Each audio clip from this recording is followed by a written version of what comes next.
Possibly. Hey, and there we are. We are now live. It's time for Highlands to Islands, kids. Tuesday. It's kind of rainy and cold and crappy here in not so sunny Omaha, Nebraska. But I'm joined by two dear friends. As always, Ardbeg Cam is here. Cameron George, our national brand ambassador for Ardbeg, and we are honored by the presence of Monique Huston. She's a wholesale spirits VP for Winebow and one of my long and dear friends in the industry, a wealth of industry knowledge, one of the most respected palates in the industry. You ran one of my favorite whiskey bars on earth for many years, the Dundee Dell in Omaha, Nebraska. So thank you for being a part of this event. Thank me for running that great bar where we used to drink. Yes, we're honored by that, and by the fact that you were one of the first people in the industry that I met. Because I was on the distributor side at that point. I walked in, and I actually met you the first time I actually met you was at a Johnny Walker event that was hosted by our pal Martin Duffy, and it was sort of the first time that I realized I know nothing because it was. I still feel that way.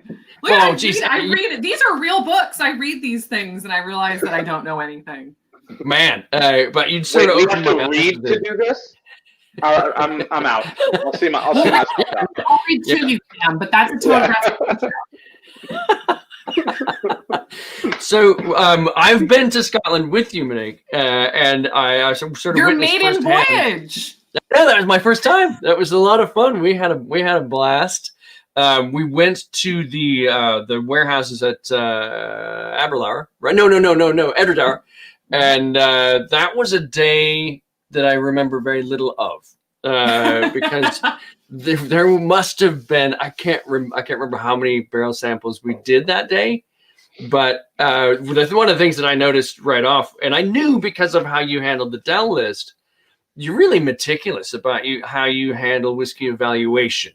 And I believe you still have all your notebooks from all, and there they are. I do. All handwritten. Hope I don't have a fire. Wow, yeah, no kidding. If they're soaked in whiskey, they'll like even faster. Kindling. Unfortunately. Exactly. No, it's interesting. I love that you say meticulous, and that is a compliment. I take that as a compliment, but it's more about just being consistent, within yourself. It's not really knowing who cares how I taste or what I taste or what notes I'm making. But if I'm consistent in myself and in my evaluation of things, how I nose things, how I taste things, how I exhale, how whatever it is, how many samples you keep yourself to, those days, those warehouse days can very often be 60 or 70 samples. And and folks, I mean, we're not drinking, we're tasting, we're professionals. So we're spitting. We're learning. We're not drinking. We're learning. Exactly. I think that's a really good point, though, is that we have to be consistent, at least in consistency in life is everything. But specifically when talking about the analytical approach to how we perceive whiskeys and how we start to dig through the olfactory sensations, the way that things taste, the way that things smell, the way that things feel. You have to have a process, and so you have to be consistent to form a process. So that's a great insight.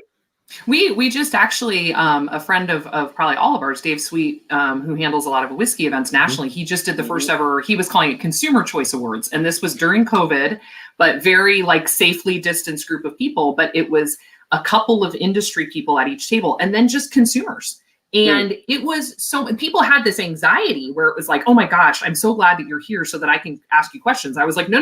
I'm so glad you're here because I just want to know blind, open, do you want to drink more of this? Do you want to buy this? Do you like this? Because at the end of the day, is it really fun to sit down and take 20 minutes and nose, palate, finish, add water, add ice? I mean, yes, that's fun, but that's not how any of us drinks. No. It's not fun to eat or drink and judge all the time.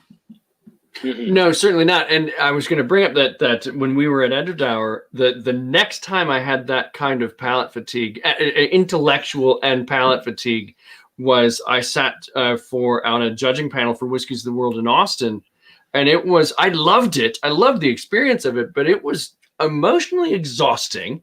I almost wasn't like, by the end of it, just felt like having a good cathartic cry in the corner. and then my palate, of course, was hamburger meat by the end of it. It was just torched. It was a blast. And Catherine's on, and she got me involved in that. So thank you, Catherine. That was a lovely, lovely experience. But it's no joke. I mean, that stuff is no joke. It's the amount to which you are taxed in terms of your perceptions and so on and so forth. We had Joshua and Jason on from Single Cast Nation a while back. And to your point, you're tasting on behalf of others, not necessarily to tell them what's going to happen to them, but to give them enough insights to lower the barrier of entry to an enhanced enjoyment of that liquid. So, that's the deftness with which you handle that in terms of not dictating policy so much as, I believe, throughout the course of my experience in this category, that these are some insights that may help you to enhance your relationship with this liquid once it's in the glass, or once you've committed to the amount of dollars or euros or whatever it is that you spent to buy that bottle. There's no reason why the relationship with that bottle can't be materially enhanced by sharing insights from someone like you with the person who's potentially going to buy it, so that when they get home, the cost of that ounce or 2 or 10 or whatever it is that they're drinking in that sitting hasn't changed, but their experience of it, the relationship with it, their understanding of it is materially enhanced by that kind of information. An ability to appreciate. I absolutely agree. That kind of value proposition. The other thing too about really tasting in that sense is you think a lot about how you're really using all 5 senses. And so when you do something like that, you're recalling memories to attach to things that you're smelling, to things that you're tasting, to sense of touch. And it is physically exhausting. I've actually had, this sounds kind of gross, but it just popped into my head, but like my nose will actually kind of sweat, like my nose will run but it's like, you're just sitting there and it's like you kind of close your eyes and the memories are coming back and the stories are coming back, and you're trying to put that in a tasting note, and and try to make it dynamic and exciting enough that you're engaging someone who's just reading it and getting them, wanting them to drink it and be excited about it. But those days are exhausting. I mean, panel days like that are really, really exhausting. When we got a question from our friend Mike in Omaha, and he's looking for recommendations on how to avoid palate fatigue. And Mike, to your point, the Binny's event and the Ultimate Whiskey Experience, those things are they're a slog, man. They get to you after a while. And since you've paid X to be there, and there's so many great whiskeys, and you want to be fresh enough to be able to pick up enough nuance in each of them. It's a really good question. Monique, do you have any insights you want to share? I mean, we've all been at both ends of this, So, I mean, for me, it's kind of running around and seeing what is in this room that I have not had, and then thinking about what am I the most excited that I want to be the freshest for to taste kind of the most effectively at the very beginning. And, I have a tendency, I've gone to these events and tasted 1 or 2 things and spent 4 hours, but really just like not, if I've had most of the things in the room, then I'm not going to do that. I really making sure that you're eating, making sure that you're drinking water, sparkling water, I think is really helpful. I also, this is kind of interesting, and I had not had this experience before, and maybe you guys have gotten to do this because of being connected with Hennessy and having Hennessy around.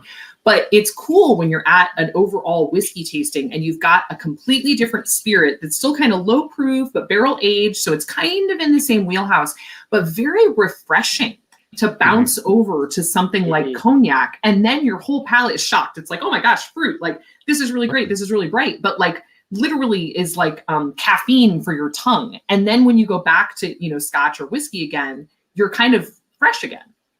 Right. I think that there's something really to be said about that. And I'm really glad that we're starting to see. I noticed that when where were we, Dan? I feel like it was Chicago last year where we saw Hennessy was giving a presentation it wasn't Whiskey Fest. I can't remember where we were, but it was a whiskey festival. It was Extravaganza. No, it wasn't Extravaganza. No. It was that thing that they did. With the whiskey, I can't think of it. The rooms, the room, it was in a whiskey, and the people, and the glasses. Yeah. Yeah, but it was great to see Hennessy, doing an event, and having a tasting and also having a booth, because to your point, Monique, it can become a kind of a drain on your palate, and also like mentally as well.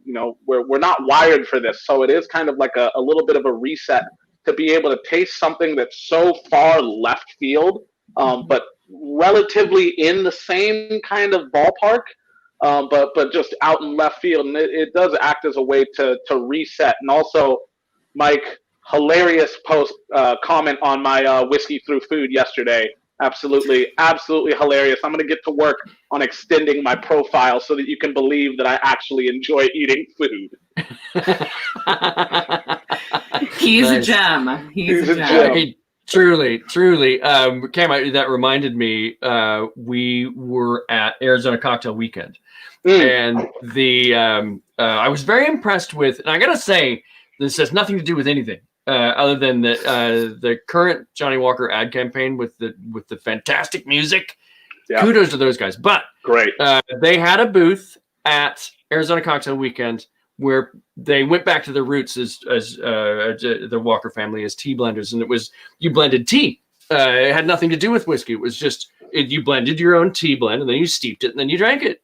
And I thought, wow, that's a great set of insights. Kudos to those guys. Anyway, speaking of things that take your mind off of other things, the thing that as long as you can connect it back, because it's right. I think sometimes I see commercials and I'm like, that was hilarious. What was that a commercial for? So experientially, it's awesome that you're like Johnny Walker tea blenders. Okay, I'm going to go all the way back to that experience. I think that's really cool. That would be really fun. It was their booth was packed. I mean, they had to do sessions, obviously, but their booth throughout, people were talking about it, and Insta world. It was a draw. It had a certain gravity to it, a certain novelty. Obviously, some brand unity. I just thought it was inventive and clever. So we're actually here today to talk a bit about something, a set of topics and subtopics that don't necessarily get too much press until you get to a certain level of nerd within the whiskey pursuing group. And that has a lot to do with microclimate and environment, regionality, sub-regionality, and to a certain degree, the terror-inducing word, no pun intended, terroir. Those things are all part of a broader discussion that sometimes gets pigeonholed as being BS, sometimes gets overplayed, and a lot of times just sort of gets dealt with a very heavy hand. So what we wanted to do is to dig in a little bit. Monique, I know that you've toured many distilleries around Scotland and around the world. You spent some time in Spain. Really, I think that whole Spain thing happened because you were interested in sherry casks. So you went to live in Spain. That's what dedication. You do. That's dedication. That just impresses the hell out of me. But when throughout your travels in Scotland and evaluating whiskeys from all over the place, and we were talking before the show started, there are elements of the process that are static throughout the industry. The use of malted barley, obviously yeast, water, casks, stills, copper contact, fermentation. All those things are static throughout the industry. Each distillery has its own thumbprint that it applies to those processes. But environment, I find that environment is harder to put one's finger on in terms of its net impact, how it gets there, what the components of that impact are, and how they inform the overall flavor profile of the whiskeys that you're drinking. There's some distilleries out there that you think are particularly uniquely informed by environment, or maybe microclimate, but their regionality, sub-regionality, the environment around the warehousing. Yeah, absolutely. I know this is a big topic, and you are exactly right. At a high level, people are not going to necessarily disagree, but the more kind of detailed and granular that you get, people really want to fight. And they want to fight about what it's called. Right. Is it terroir? Is it provenance? Is it this? I don't really care. I think that we can all agree that there's definitely a difference to it. I mean, yeah, in terms of, I mean, one of my absolute favorites in the world, I love Springbank. I mean, I can pick out a Springbank in it, you know, fairly easily. You know, I think a lot of people would say an Islay whiskey, something like Ardbeg, but that being said, you've got peated whiskeys coming from the Highlands and they can come from anywhere. I would say, you know, we were just talking about Old Pulteney, Highland Park, Talisker, things with a real salinity to them. I think absolutely super, super impactful. There are other ones where it's a little bit more difficult to put your finger on, but it's also, if you've learned how to distill in a particular region from people who have always distilled in that region, I think there are even going to, you know, it could be the water, it could be the grain, it could be, you know, the yeast in the long fermentation or short fermentation, but there's also just like practices that are learned and how you're making cuts and how, I mean, also there are like hows that I think can even come to define a space, a physical space. Yep, I couldn't agree more. Quite interesting. I was, you know, to that topic, you know, and kind of, I guess, attaching the leash of Glenmorangie and Ardbeg to it. Last night I was rereading some articles by Dr. Bill, and there's an excerpt from him that basically talks about if our parent company Moet Hennessy was gracious enough to grant him, you know, essentially about $20 million to rebuild Ardbeg or rebuild Glenmorangie Distillery at the site of Ardbeg, would it produce the same exact whiskey? And he said that he feels that he would have failed miserably and subsequently lost his job if that was something that they had asked him to do, because the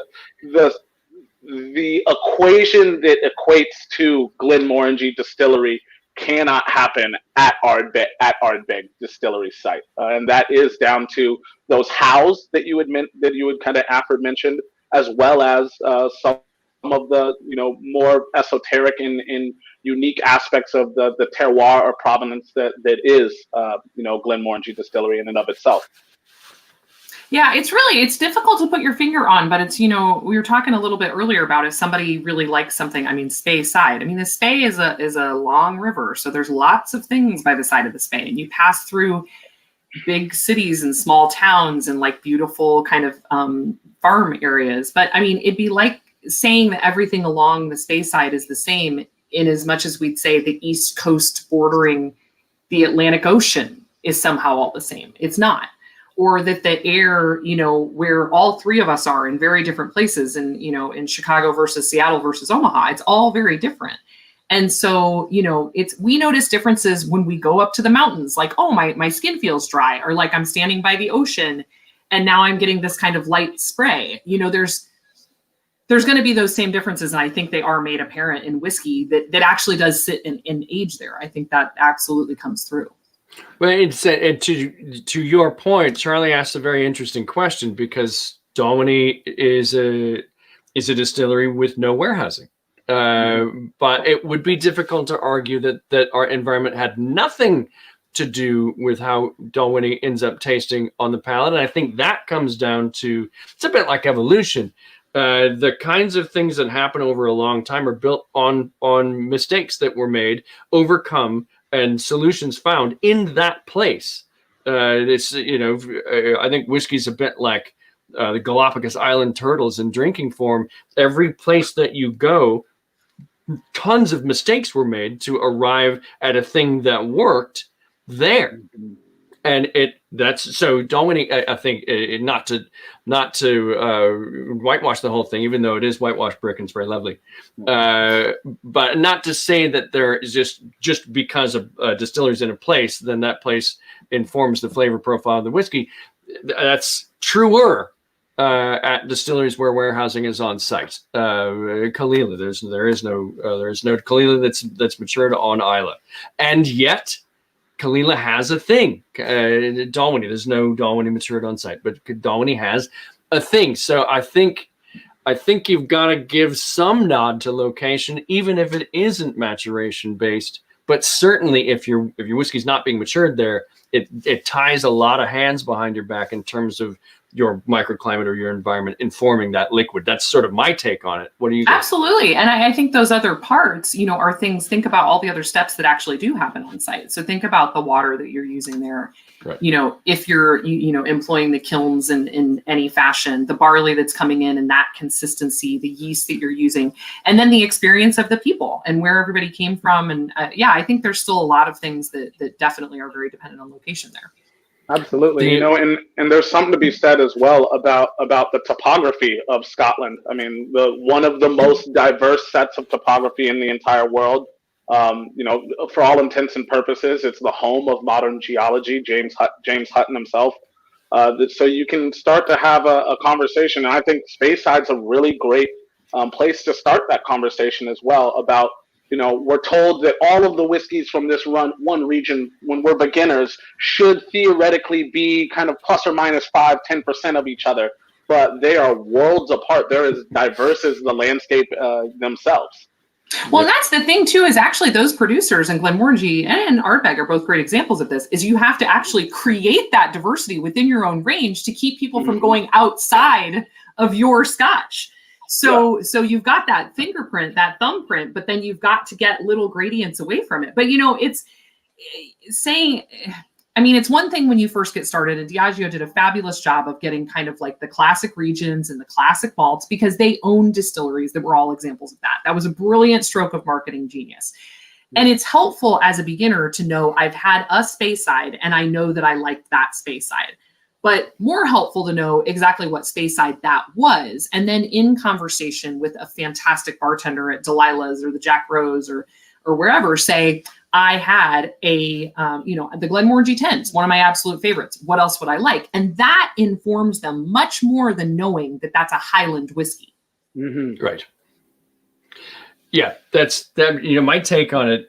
Even when I was, because I cut my teeth on the Diageo portfolio, my take on it at the time was, yes, this is very helpful in giving you a sense of cultural diversity and environmental diversity, but it isn't necessarily a thing that the distillery next door is going to look at and go, well, guess we got to do that too, because we're in the same, we're in the same spot. It just doesn't really. It adds accessibility to the category, but it runs the risk of homogenizing a thing that is so far from being homogenous.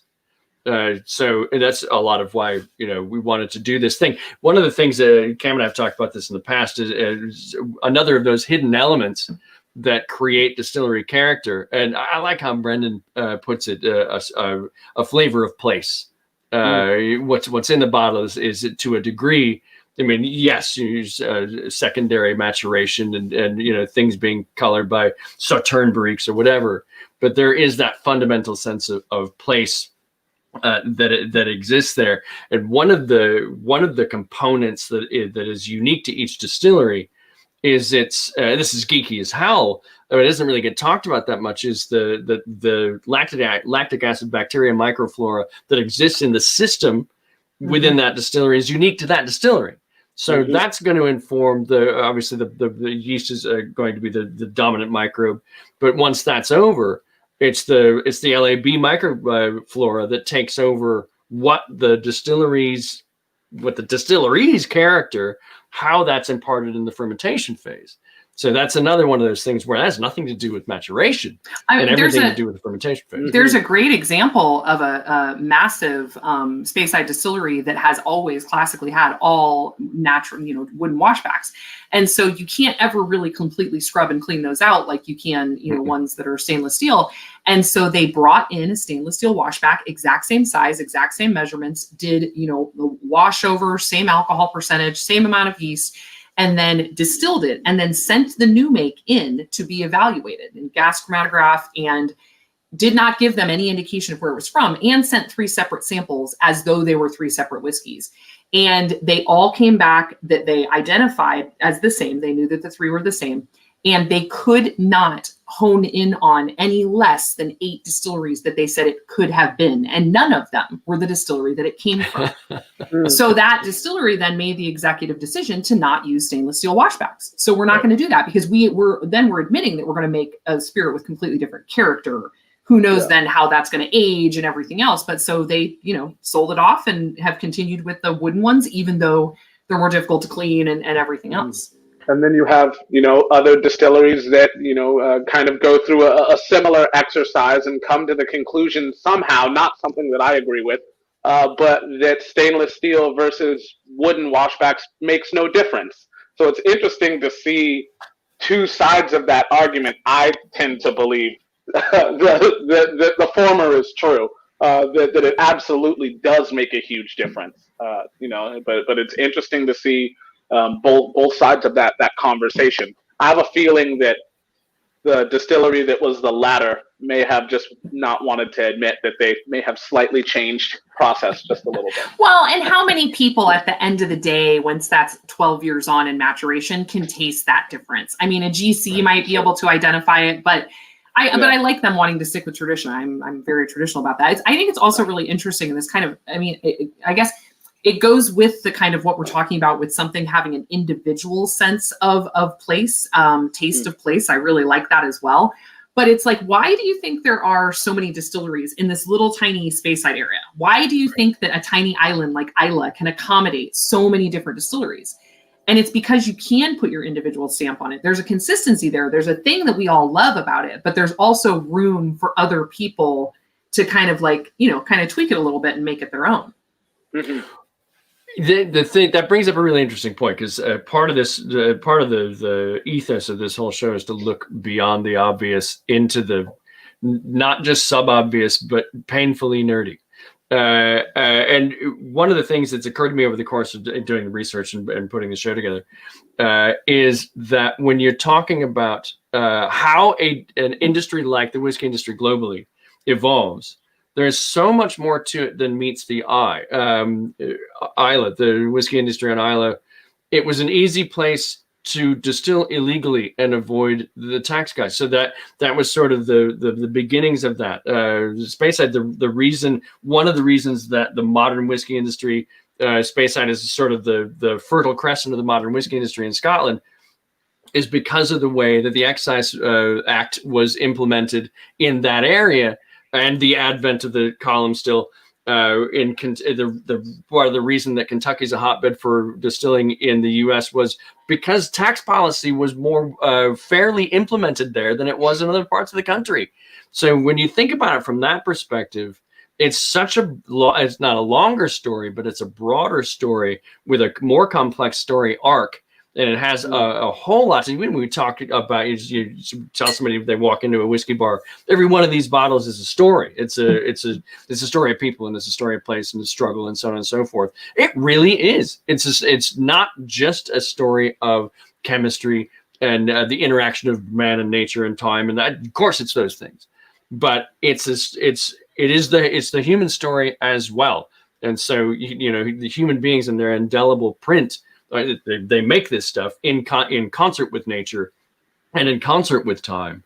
But the human, just like anybody else's human experience story arc, has a lot more chapters to it than just, well, I woke up and then I paid taxes and then I died. It's a little more of a complex story than that. That's one of the things that I absolutely love the most about being a part of this industry is that element of, this is not distilled people, but in a way it sort of is. It's distilled stories of people going back generations and generations and generations. The environmental aspect, let's say it's Glenmorangie, and we have this conversation on a somewhat regular basis. We were talking about Pulteney before the show. Old Pulteney and Glenmorangie are coastal North Highland whiskies. The coastal isn't as big a part of Glenmorangie's flavor profile as it is of Pulteney's. I've got theories as to why that is. Where do you fall in that conversation? Well, I mean, you've had Glenmorangie Cellar 13. Glenmorangie Cellar 13, blind, I might think is an Old Pulteney, because that is right there on the water, the ocean lapping right up against it. I think that makes a difference. I do. And so the Old Pulteney, not all of it's going to be aged there, but it is truly being matured right there on the seaside. Mm-hmm. So it's kind of breathing more of that sea air. So I do, and I still see similarities. I think they're both like very honeyed. They're both Yeah, there's something to the air quality. I mean, I think that makes both those whiskeys really, really stunning. But in Old Pulteney, I just think because of where those casks are maturing, less expressions, kind of less turnover isn't the right word, but like less kind of turnaround. You know, they've just got like a couple of different vintages, and where Glenmoe, it seems more like we got to get out, we got to taste these things, and we're going to finish this thing, and we're going to move this over here. Like there's less of just leaving Glenmoe just to sit in this faraway warehouse. It gets played with a lot more. Yeah, it certainly does, and I think that's reflective of Bill. Even talking about the flavor of place, or the flavor of a philosophy as well. And Bill's philosophy is, I'm bored, what's next? Or it could be your marketing team. Yeah, or that. Yes, exactly. Oh no, they're best friends. They're best friends. Yeah, they definitely love each other. Going briefly back to that sort of Pulteney versus Glenmorangie thing. Part of, I think, and there may be some climatologists or geologists listening or watch this later and tell me I'm completely, or oceanographers that tell me I'm full of crap. But I believe to a degree that because the Dornoch Firth is a firth, because it's a bay, it's the coming together of freshwater and seawater, that its overall brininess in terms of what vaporizes out of that body of water and becomes airborne is less saline. But when you go to Wick, it's the North Atlantic is essentially like punching it in the face and punching you in the face when you arrive in Wick. From the moment that you arrive, it was an ex fishing port, the herring trade. I think part of that was because as soon as you catch a herring and then you drag it out, it starts to salt cure. Yeah, because of where it is. Yeah, it's amazing. So, I agree, and I think that the Dornoch Firth just really dilutes the effect of that. And I think but where they want to take advantage of it, leave something in cellar 13. You have a completely different whiskey by nature, by nature of nature, by nature of where it's sitting. Right. And I got so excited, and then I lost audio capabilities for a second there. But you were talking about how whiskey is kind of like part of the human story as well. And there was a quote that I had pulled last night specifically for this moment, and then I was handed the football and I dropped it. I fumbled it immediately.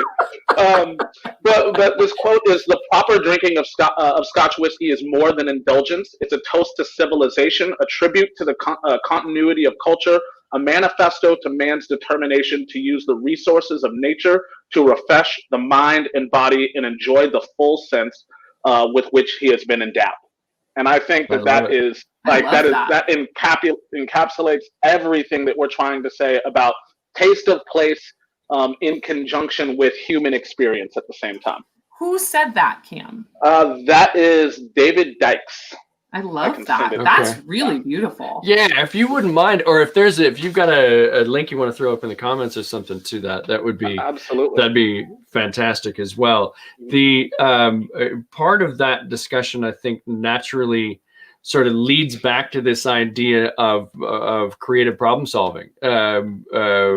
Certainly, the way that the whiskey industry evolved in the U.S. or in Canada or in India or in Taiwan or whatever, or Japan, those things may have been informed by one another on some level, but then in a Galapagosian way, it happens the way that it happens in those spots because we were talking to Maggie about it.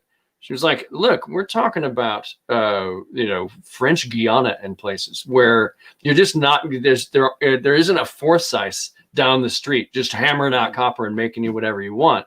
You take the tools that you have access to and you make them work as best you can to create the thing in your head, and you get as close as you can to that vision where the struggle between you and that pristine vision is where you are. The challenges that you are thrown are the results of, at least to a degree, where you find yourself. Islay, certainly more distilleries on Islay that in a hot summer are going to deal with lack of processed water, a shift in temperature of processed water, full on, we have no processed water, we can't distill. Mainland Scotland's not necessarily going to have that kind of trouble because you've got obviously more land area. You've got some major waterways and tributaries that lend a certain amount, and you've got more municipal infrastructure in terms of delivering water to distilleries that just use the mains. So it's, again, another example of sort of overcoming the hand that's dealt you and having that express itself, in the final liquid. I should really stop talking about Pulteney because I just every time I get on the show, I end up talking about Pulteney. But it's a jar for you, Dan. You got to put like a dollar in the jar every time you say it. I know. It's a damn good distillery. It's such a good. It's so good. And by the way, a hot summer on Islay is anything over 63 degrees. I'd like to point that. To be fair, yes. Point that out as well. We should. It's also though. I mean, to that point, it's like folks when they started these distilleries, in a lot of cases, maybe they were trying to avoid taxation. Maybe they found this really fabulous water source. Maybe they were growing grain on site. They had excess grain, but like the reasons why they started, neither here nor there. Everybody kind of like, they're coming together and they're making whiskey. They didn't start doing like work exchange to go down the road and see how somebody was doing this more efficiently or making the cuts over here. It was just, let's make something that is palatable. Let's, we're going to put it in a container. Eventually we're going to mature it, but most of it would have been going to blend. Most of it, up until 100, 150 years ago, you weren't really doing like a ton of like quality and differentiation. And even in blends, you didn't have age statements, all these things. So it was really just done for necessity, enjoyment of everything else in life. And it's like the things that have started to really differentiate these distilleries and their output are fairly recent. Right. But it's all like historically derived, but like us finding these little nuances, like that's recent. Yep. Yeah. It's like arriving at the answer before showing your math. Like, yeah. Exactly. Right. And part of, I think, if you take whiskey's origins versus where it is today, you have to look at the development of global trade. You've got to look at the instance of global conflict, how, troops from one country are over here, they try the thing, they bring it back to their country, and then everybody over there is drinking it. And so it actually becomes, by almost default, it becomes a little tourism board in a bottle. So it's a free of language barrier. The only thing that that is required to a degree is that you qualify for minimum legal drinking age in the country of your occupation. But the part of this where Scotland's most frequently observed ambassador is its whiskey. And you don't need to understand Gaelic, and you don't need to be able to pick your way through thick Scottish brogues to be able to understand what's being said here, because it's like putting on the headphones at the UN. Whatever that person's saying is being told to you in your language, not theirs. And that's how I think it's communicative in ways that even it didn't conceive it would be at its origins. And even for people that don't drink, I think about the number of people who have come to any three of the three of us doing education. You've got people who simply are in love with the stories and the language that they can understand. The means with which they can understand it is this liquid. And it's so fascinating that there's so many stories, not just of distillery to distillery, but bottle to bottle, vintage to vintage over the years. And I mean, I feel like a lot of my, especially like way back when at the Dell, our female clientele, or sometimes the male clientele, it was always like one partner was really into whiskey and the other partner was not. But after they would like hear the stories, like that partner would come home a little tipsy and go, oh my gosh, we were talking about this and this and this. They started coming to my tastings and you guys' events. And at the beginning, they're sitting in the back knitting, or they're reading a book, or they're doing whatever, and they kind of got one ear in. But then over time, it was like, that story was so amazing. I want to try that now. And then that story romanced and influenced them enough that they found the first whiskey they liked, which turned into all these other scotches that they liked.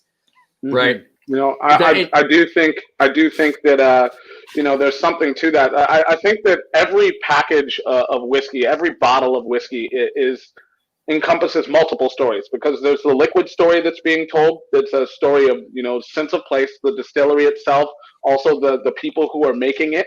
The exterior of the package, or the packaging itself, is a story that a lot of times is being led by marketing that we had mentioned as well. And something that I love specifically about Ardbeg's marketing, which has been consistent since about 2000 because of the committee, is the fact that we tell stories not only inside the bottle with the liquid in and of itself, but also with the naming, with the packaging as well. I mean, I think a great representation of that is the new 19, Trebon batch number 2.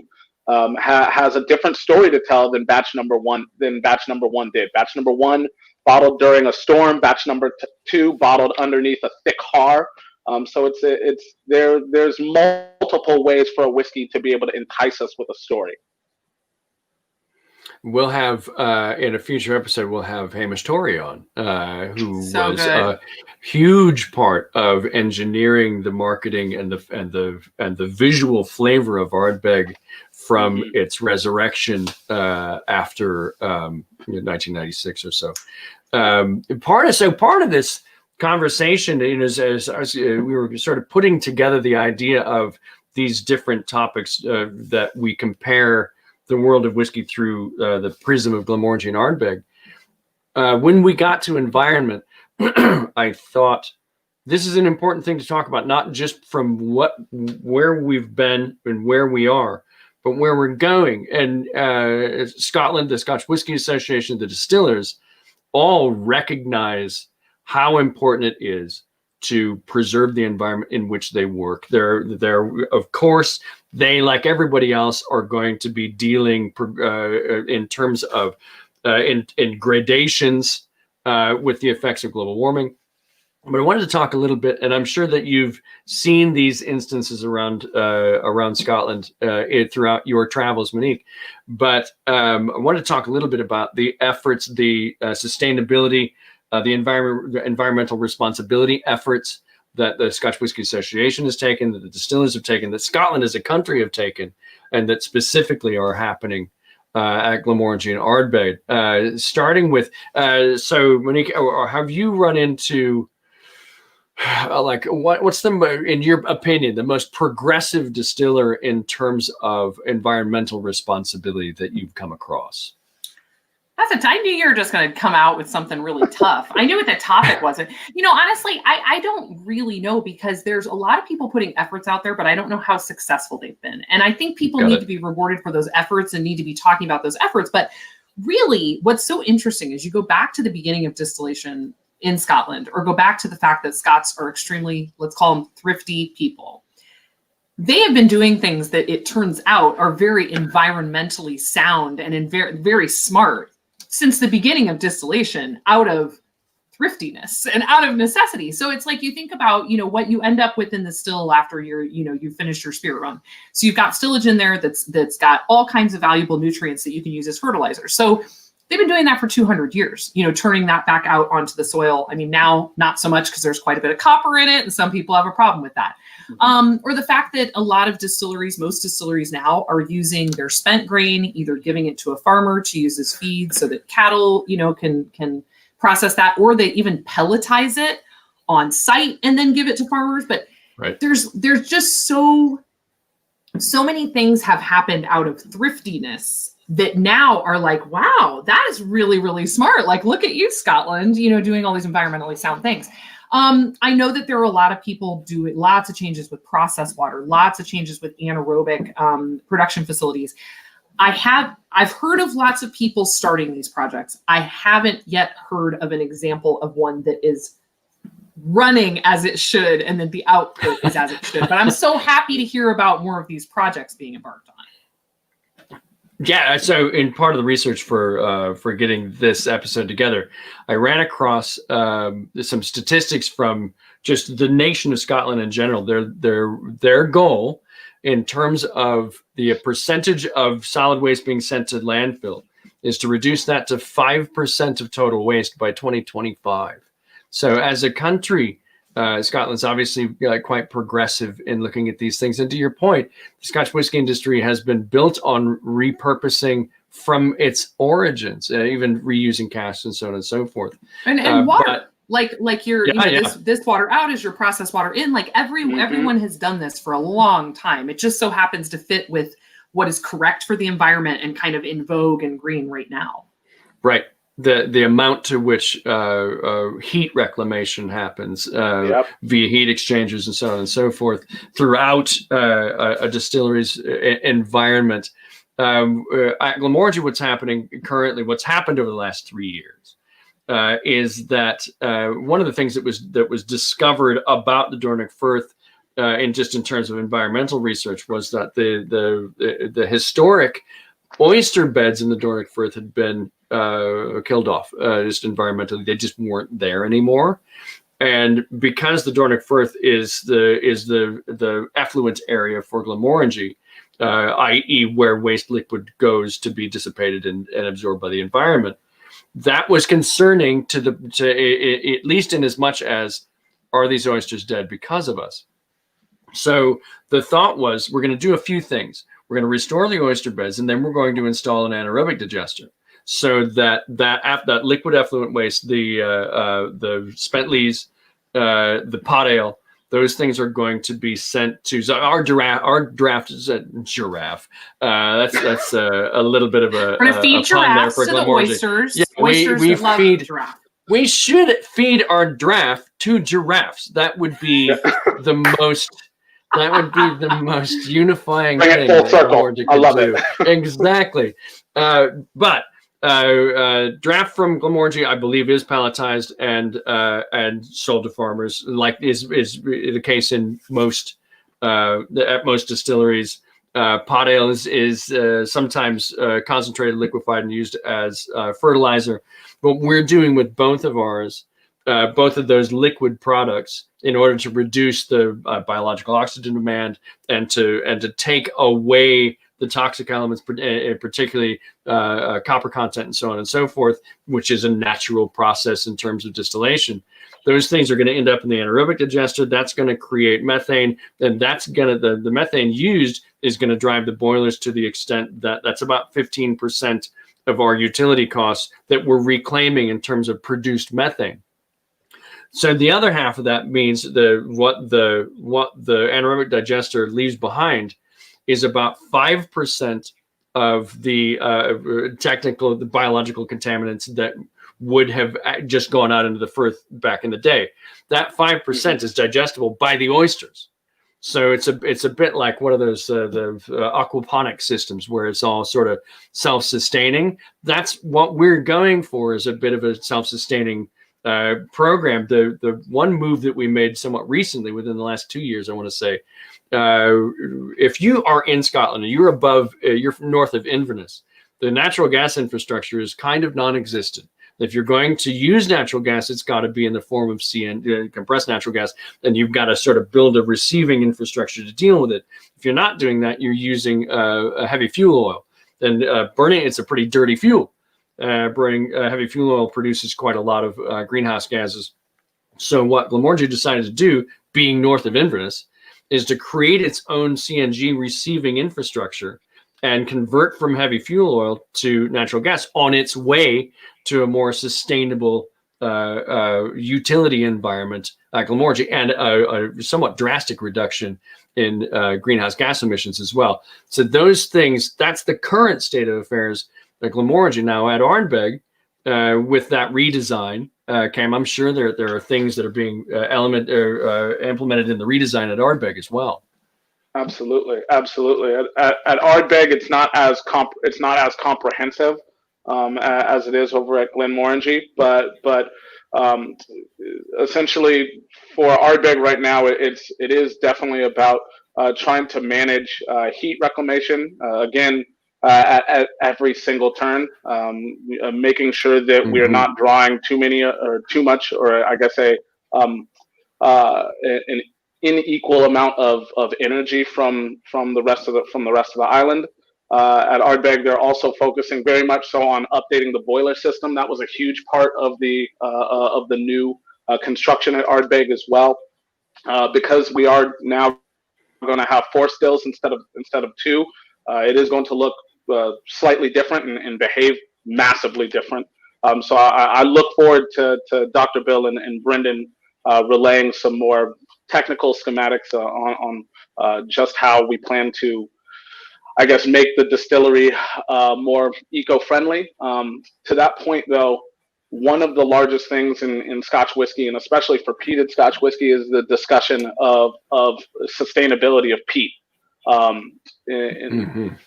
You know, on Isla, there are quite a few different peat bogs to be able to source peat from. I mean, you're going to have like Gartbreck, Glenmorangie, and Castle Hill, and protecting those peat bogs is very much so everything.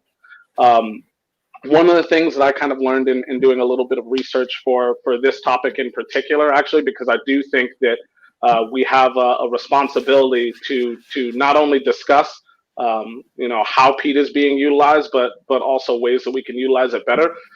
And right now, you know, having Colin Gordon come over to act as distillery manager, previously running Port Ellen malting facilities, one of the things that we discussed quite a few months ago when we were back on the island was what moisture content is essentially correct for drying for utilizing peat. You know, the longer the peat is going to sit in these stacks, the lower the moisture content is going to be. Theoretically, the more of it that you're going to have to use to produce the same amount of phenols and same amount of smoke, because again, remember that in the drying process of malted barley, that pre-break, that's when you're incorporating those phenolic compounds. So you're not necessarily looking for heat, but you are looking for a lot of smoke to be created. So the drier those bricks of peat are, the more heat they're going to create. So using peat moss that has been dried, that doesn't have as low of a moisture content, is going to be incredibly important. And there are some pretty cool studies that are going on right now with that. But then also, one of the statistics that I saw is that the largest drain, I would say, on peat moss is actually the creation of topsoil. It's not even going to whiskey at all. It's being wasted to nurture plants all around the world. So stop wasting our precious peat on topsoil, and we'll have peat to be able to make whiskey for we've all just got to compost more. Exactly. Well, I think too, overall, the industry is using, I mean, you're using more peat probably per distillery or per, you know, bottling or whatever it is, but they've learned so much more, Cam, exactly to your point about the efficiency of it, the right moisture level at which to use it, the right amount of time to be burning it under the grain, you know, to kind of get into that peated process, that they're actually really ounce for ounce using less because it's so much more efficient, but you've got all these other uses. Yeah, I know. And I mean, I know they say if we keep using it at this rate, we've still got like 20,000 years of peat. Well, that's not like forever of peat. So I'm still not real happy with that, but it's not really the whiskey industry that's doing it. It's interesting too. I was just reminded of, there's a very large grain distillery. So lots and lots of column stills that they reclaim all of their carbon dioxide, and they then sell it off to a soda company that makes Scotland's most popular beverage, Iron Brew. Iron Brew. And so they're actually carbonating it using the carbon reclaimed from fermentation. And there are actually examples of smaller distilleries doing the same thing. It's not normally very efficient, but very often when you go into one of these big, you know, fermentation rooms where you've got all the vessels going, you'll see lots of plants around. You've got lots and lots of plants by the windows that are really happy with all the CO2 output. But for some people, it makes sense to capture it and use that as well. Who is it? Is it Rose Isle? It is some massive distillery, and it's the only large-scale distillery in Scotland that captures and sells off its CO2 as a co-product. Right. And I can't remember if it's Rose Isle or who it is. Brendan would know clearly. I don't think it's Rose Isle, but I don't want to miss. Yeah, that doesn't sound. It doesn't sound right. But it is. Yeah, I don't know in terms of their, you know, cubic feet sold per year or anything. Speaking of that, I did run a couple of statistics that I think are remarkable, just in terms of waste and co-product output from distilleries in Scotland. First of all, every liter of spirit used created by distilleries in Scotland produces at least 9 liters of pot ale. So managing that effluent product is a huge task. and the industry produces 500,000 tons of draft annually. So that's a lot too. You know, it's to a degree. I'm not going to look at it, and it's the industry going back to its origins. Every distillery would have been sustainable. Every distillery would have sourced its fuel sources locally, and they would have been renewable because they had to be. The use of water wheels, the use of local peat, whatever it is. And peat, you know, peat's renewable like oil is renewable, just really damn slow. Really, you know, really it's slow. just really slow. But it's interesting to see how it's all sort of full circle at the end of the day. That clip that I just that link that I just put in the comments was about Ardbeg. So their whole goal was to be self-sustaining, locally sourced and sustainable fuel sources, either via wood, hydroelectric, wood chip, hydroelectric, or wind. And I think is that you've been, both of you have been, and I haven't, to Kilchoman. Wind energy is part of Kilchoman's deal, isn't it? Am I making that up? I think it is in the new, you know, they've just expanded pretty significantly. Yeah. So, and I don't know how exactly that's working out just yet, but you know, that does seem like something that we're going to see more people harnessing, which I think is really exciting. I think more people coming on to solar for, you know, however much. It's still Scotland, so probably not super useful. Wind is going to be a little bit more viable. Absolutely. You know, airbend my whiskey for sure. I don't recall seeing that setup, but I was there like like right when they were kind of in middle of construction and of everything as well. So, I also know some people have trialed, I don't know what they're called, those like wave turbines that sit out in the water out there. So I've seen some of those being used as well, which seems, I mean, very cool too. I did hear somewhere that that's part of Bruichllatte's longer goal, that they're doing those tide generators, which is very, very cool. You know, anybody who's looking at that, I had a conversation a couple of weeks ago with Allison from Bren, and the folks that she deals with in France are doing solar and wind energy stuff at the distillery as well. So it's terrific to see those kinds of things happen. And certainly, you know, as the effects of global climate change really start to kick in, barley yields, you know, that'll be affected. The amount of rainfall, the amount of groundwater, processed water. Brendan had explained a thing to us a couple of weeks ago about incoming temperature of groundwater, processed water at Glenmorangie. How because it's coming from underground, it's going to be a bit more consistent. But they've also got line chillers to try to establish an effect. But that's an energy suck as well. So if you're having to spend more time chilling your processed water when it used to just show up that temperature, then that changes the dynamic of what you are dealing with on the distillery level as well. In the same way, if you don't have those line chillers or you don't have a means to cool your fermenters, there are times in Speyside in the middle of the summer that you actually can't make whiskey. Absolutely. Right. Yeah. Exactly. And the water going into your shallon tubes or the water that's surrounding your worm tub, those things that tends to be like Pulteney is another example. It's just local burned water that's flowing into the worm tub and flowing out hot, flowing in cold and flowing out hot. And so if that processed water, if the environment has a net effect on the processed water going into Old Pulteney, that's a fairly rustic distillery, to put it kindly. So if that changes, then Pulteney changes. And if Pulteney's got to change, it's going to have to change by, you know, line chillers and the kinds of things that are going to combat the net effects of global climate change in ways that may change the spirit. So that part of it, you know, in terms of the longer play, we had a couple of years ago, and Brendan was talking about how the barley harvest was horrible. It was really low, and that the industry was going to have some real problems with supply and the cost of that supply, because the barley yield, the output of the fields was just crap compared to what it had been. So those are the kinds of things, you know, just from a consumer's perspective. I think it's good to communicate the idea that, you know, in Scotland, and I think in the global, it's certainly in the timber industry in the U.S. There's a lot of reforestation that happens throughout the cooperage and timber industries in the U.S. So those kinds of renewability, sustainability efforts are certainly ongoing in the whiskey industry. The environmental concerns regarding effluent from distilleries and the possible introduction of toxins. Alcohol is not good for fish.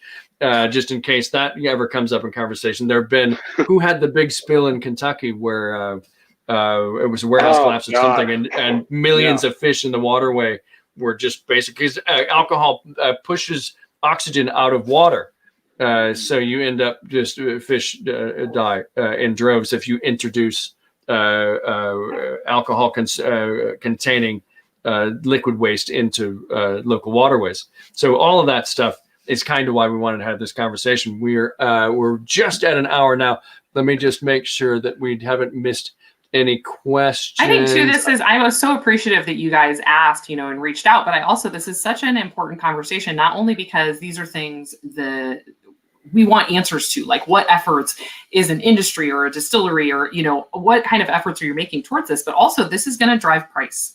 All of these things cost money. In some ways, maybe they balance out in efficiency, but certainly not at the beginning. You're putting all these systems in place. It is that we want to know more about it, but we have to be willing to pay more for it. And I think most of us are. So we're all kind of headed in the right direction. Yeah. And that, I think, at the end of the day, price point being reflective of corporate environmental responsibility. If that message is clear, and that's Hamish's job, by the way, now is Director of Corporate Social Responsibility. So he's out talking about the Deep Project in the Dornick Firth and the anaerobic digester and the design tweaks at Ardbeg and so on and so forth. So I think the more effort being placed on, look, we're, a bottle of Scotch whiskeys, we're not giving it away. It's a relatively pricey entertainment medium, but we're also looking at trying to make sure that it's sustainable for the future. And so to your point, the price point is going to reflect that, obviously. Monique, this would be important for you to realize that the mic will scan your notebooks, if that would help, just so in case you have a fire, you will be okay. And this exist in digital form. So thanks, Mike. That is a service not only to Monique, but to the entire industry. To the entire industry. It's really a beautiful thing. I'll let you know, buddy. I'm kind of excited someday to go back through them. Actually, it's really funny because I'll take old ones if they still have blank pages at the back. I'll just grab whatever notebook on a trip to Scotland. I'm like, the last time I had this was in 2001, and I was here in 2008, and I was here, and they're really fun. I still have a few of because the Johnny Walker people put out the Johnny Walker Blue journals for years, the blue ones with the, no coincidence, blue, but with the little ribbons and stuff. And I used to bring this because I had access to them. I used to bring those to Dell events. So like the super tasting and the Sunday stuff. And I still have mega tasting. I still have a few of those that I go back and look at. I'm like, oh, wow, that's great. It's like going back through concert tickets. Oh, I can't believe I saw those guys. All the hits. Yeah, I always think it's funny on those days at Edward Hour at Signatory that my notes would start out very made a lot of sense. And by tasting like sample 60, I was like, happy face, star, star, star. And they're all like, off the page. Right, and the writing gets worse and worse. And the descriptions, the descriptions become just sort of like emojis, like, oh my God, go drink this right this minute. And the person's like, on the palate, the kind of the very analytical aspect of it. Well, this was a riot. Speaking of sustainability, to teach me to stop using half the page in my notebooks. That's what I need to stop doing. Next page. Just from a deforestation point of view. I get it. I absolutely get it. Well, Gal, thanks to both of you. This was a riot. Of course, Cam and I'll be back next week. Monique, you are a central focal point of the Chicago whiskey scene and the national whiskey scene. Obviously, what you do at Winebow, you curate not just whiskeys, but the entire spirits portfolio for Winebow. So you spent a whole bunch of time in Mexico and everywhere else, which is really impressive. Not this year, but I miss it. I miss the two Right. of you. I miss the sound of glasses clinking. I miss hugging you guys. I miss like corralling Cam to let me taste the newest Ardbeg. You know, I miss it. I miss the human element of this so much. It is what a blessing that we have the technology to be able to do these virtual things and make these connections. Because I mean, we're all on these probably 5-7 nights a week at this point, and there's a level of connection. But I miss that connection so much. So I mean, I'm so grateful to you guys for doing this. The education has been phenomenal. I've so enjoyed going back and watching these. But yeah, outside of, I mean, whiskey's my first love. It will always be my first love. But agave is not far behind it. I love Mexico and all those spirits too. Yeah, I mean, it is just such good fun. I can't wait to be traveling again. And absolutely. We'll see you again, hopefully someday in Chicago at a whiskey event or otherwise. I don't know if you're coming home for the holidays, but the holidays are not going to be the same anyway. Car full of whiskey. Oh, great! I meant to talk to you about that. That's another time. Exactly. So Cam's got his show on Monday and Friday. Whiskey Through Food. Live streaming on Facebook and YouTube at 5 p.m. Eastern Standard Time. We're here every Tuesday. Yes, subscribe to that. There's some great stuff, and you like all the really bad for you food that I like. So I like to watch the Walker's Cookies one was one of my favorites. That's fantastic. Hey, next Monday is National Fast Food Day, so tune on in. I'll have a hell. Oh, I bet that'll be fantastic. We're here on Tuesdays with Highlands to Islands. That kicks off at 2 p.m. Eastern Standard Time every Tuesday on Facebook and YouTube. I've got a newsletter. Sign up. Go to Glenmo Dan on Instagram. Sign up for my damn newsletter. Check out Highlands to Islands YouTube channel on Highlands_2_Islands on Instagram. There's a link there. Monique, you are at Monique Huston on Instagram. So follow her. She's amazing. And Cam, you're at Ardbeg Cam on Instagram, and then of course you're Ardbeg Cam on Facebook as well, aren't you? Well, you're Cameron George on Facebook. Cameron George. Yep. And and the Ardbeg Cam is emblazoned above your head in a stunning woodcut there. So that's fantastic. Beautiful. Thanks to both of you. This was a lot of fun, and I'm going to go back and harvest loads of video clips from it. I love it. Thank you, guys. This has been a great, fun afternoon. I appreciate both of you. Cheers. Always a pleasure to see both of you. Good to see you. Have a good one.